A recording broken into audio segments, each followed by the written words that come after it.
All right, everybody, Johnny Zero here, the best beard in radio, and I have a special guest for everyone today. We're going to welcome Deacon Taylor, vice presidential candidate with the Veterans Party for America. Deacon, how are you? I'm doing well, and how are you, sir? Oh, always good, my brother. And this is an interview I wanted to do for quite a while. Really excited to get you guys on with us. Before we dive into everything, why don't you introduce yourself a little bit and give us a little bit of background? Well, the obvious part, name's Deacon Taylor. I got selected to be a running mate with Chris Keniston for the Veterans Party of America on August 15th of last year. And since then, I've spent about 8 months traveling the country back and forth on all the back roads and byways, getting a chance to meet folks that are out here, that we intend to represent. And prior to all of this, I was a contractor for about 13 years after I got out of the service. Did a lot of contracting and consulting work. But during the service from 92 to 2000, I was part of the Joint Readiness Training Center down in Fort Polk, Louisiana, and the Special Warfare Center and School out of Fort Bragg, North Carolina. Oh boy, man! My hat's off to you. Spending time at Fort Polk, I did 5 rotations through JRTC, and I don't think I enjoyed any of them. Well, there's not a whole lot to enjoy there in the swamps of Fort Polk. It's kind of out in the middle of nowhere and just not intended to be very much fun. No, definitely not. But really good stuff. And so for our listeners out there who aren't aware. Why don't we talk a little bit first about the Veterans Party of America? It's really a grassroots kind of take on everything, right? Well, it's actually grown much quicker than, or much larger than that. But yeah, it started out as veterans coming together and talking about what was happening in the political spectrum about the end of 2013. And for those that don't know. At the end of 2013, there was a joint group in Congress that came together and voted to cut benefits for veterans one more time, and not just for veterans specifically, but also including the veterans that came home from the war zones with all kinds of disabilities. And so it really just kind of struck a fire and a chord with us that it was time to do something. And watching the politics and watching what's going on in our government, it's just very apparent that neither party is actually representing the American people. So through grassroots and social media and veterans networks, this thing came together and has come off the ground in a way that most people have never anticipated. Less than 2 years, we've got people actively working in all 50 states. And it's a centrist party, but with the core value of constitutional and representing the American public, not special interest groups. And this is something that I preach on the show all the time is us as warfighters, getting involved because, again, like you hit on, so many of these, political decisions directly impact veterans and our families. And it's so inspiring to see our brothers and sisters out there, saying, hey, enough's enough. We're going to take part in this process and try to be a voice of change. So you guys have been growing and, leaps and bounds and everything. Now, you're not just focusing on the presidential race, correct? Correct. Yeah, the way this thing has come together is for those that don't study and follow politics, which most of us have been kind of inspired not to follow politics because of the things that have been going on. What we've discovered over the last few years is that there are something like 50 to 70% of the races are unopposed in our political process, which means that they don't even actually get to the ballot phase. And so as a party, we started organizing, and we're going after, we actually have a couple of people already in office.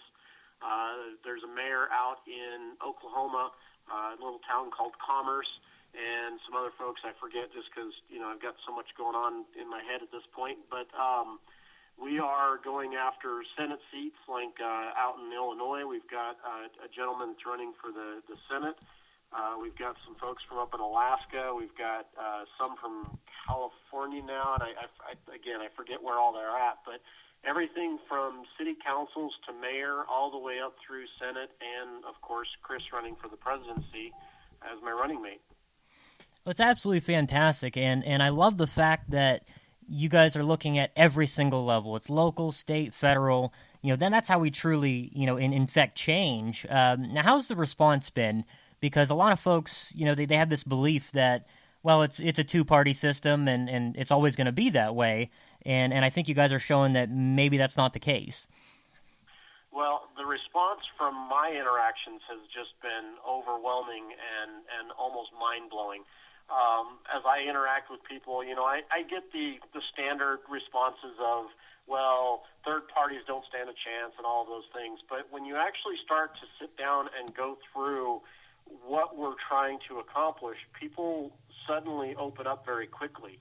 And it's very apparent that the two parties have done a really good job of convincing the vast majority of voters that either A, don't even bother because your voice won't be heard, or B, that even if your voice is heard, we're going to ignore it as soon as we get elected.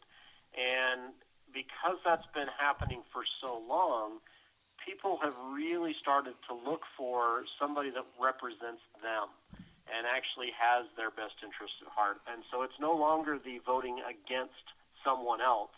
It's time to start voting for somebody that actually represents you and represents your core values.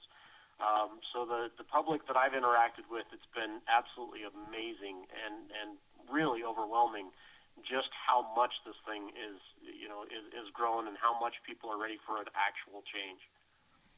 Well, I absolutely agree with you, and it's apparent when you even look at the the state of the quote unquote party politics. I mean, things are all over the map, and it just comes across like folks are tired of the same old same. And I'm a firm believer that only our community, the warfighter community, can really get us back on track. And that's not to say that we are better at anything or more qualified. It's just the experiences and the decision making process and things like that.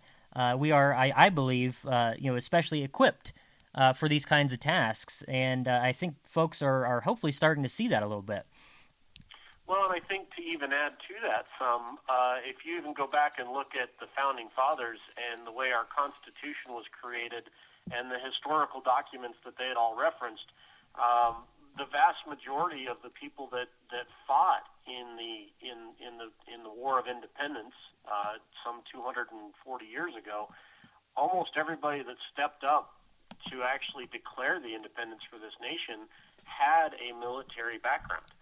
So it's not surprising to me that people that serve in the military are going to be the ones that will generally step up when it really comes time to push comes to shove.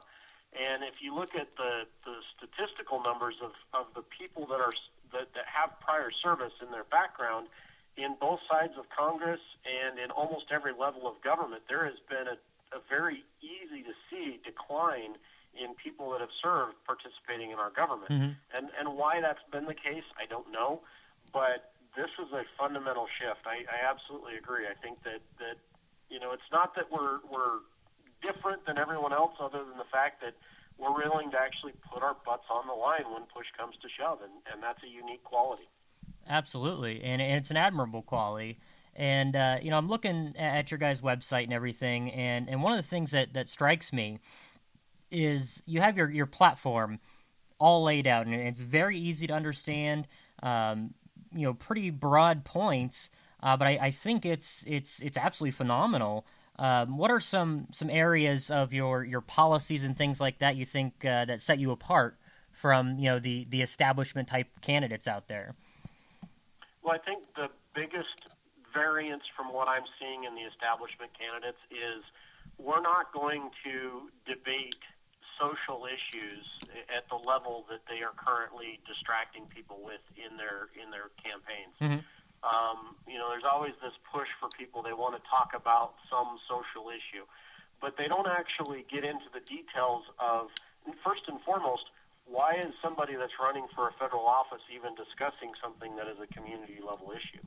Why are they focusing and distracting people with issues that are not even going to be remotely constitutional if they try to push them through?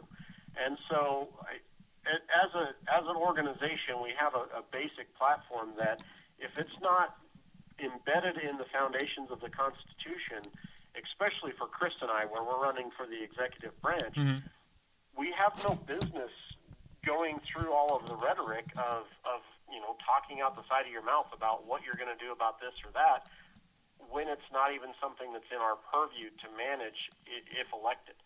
And so I think that's probably the biggest variance as far as how we're approaching things. Specific social issues and things like that, we just don't spend much time debating. We focus on the things that actually can be implemented constitutionally. And probably one of the strongest reasons why I support Chris as much as I do is because he has the same philosophy of, as legislation comes through the process, because in the executive branch this is the job, as legislation comes through, if it's not founded in the Constitution, then it has to be vetoed. And the Congress needs to go back and relook at how either they want to amend the Constitution or how they want to change the legislation to make it constitutional. And this is, you're absolutely speaking my language here, because, I feel that we've strayed so far from the intentions of the founders. And, anytime an issue comes up, constitutional, whether it's allowed or not, it seems like the founding documents tend to get reworded or reinterpreted to fit a certain thing, and I just don't subscribe to that. This is really phenomenal stuff. And now you guys face uphill battle, obviously being outside of the quote unquote normal. What's your plan of attack, and how does this all work, being that you guys aren't involved in primaries and things like that? Well, yeah, the primary thing is very interesting. So I've actually had a few people ask me, well, why aren't you on the ballots in such and such state during this primary process? And this goes back to, the American public, for whatever reason, has been either inspired not to participate or just has been completely disenfranchised with the process. We aren't going to be on the primary ballots because we have had our nomination process within the party as of last fall. Right. But as far as the plan of attack, I think it's pretty straightforward. We are actively working through every social network, and as you know, veterans and warfighters tend to be a very tight-knit group. We stay in touch with each other, and it's very quickly that we start to see overlaps between all of the different organizations, whether it's the VFW, the American Legion, AMVETS, or even groups like Dysfunctional Veterans. There's a lot of connections and a lot of overlaps. And when you start talking to veterans about the real foundation of the platform and what we are putting together, it becomes fairly clear that even if we don't agree on the social issues, which we try not to get into, we very much agree on the fundamental principles of how our government is supposed to operate. And that's what we've got to get back to as a society. So the thing I like to remind people is there are about 22 million veterans, give or take, in the United States, and there's about 80 million of their family members. All we have to do is get those 100 million people aware of what we are actually discussing and what we're working on, and this thing has some real potential to come off like a rocket.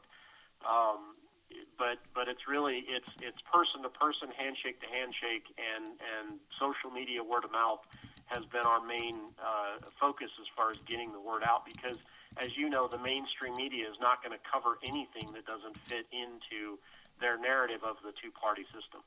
Oh, absolutely. And, unfortunately, that's something that we all have to overcome is, our reliance on that quote-unquote mainstream media. And, of course, that's what we do here with Warfighter Radio is we're outside the normal. And, the community tends to really respond to that. And I think that's a good thing.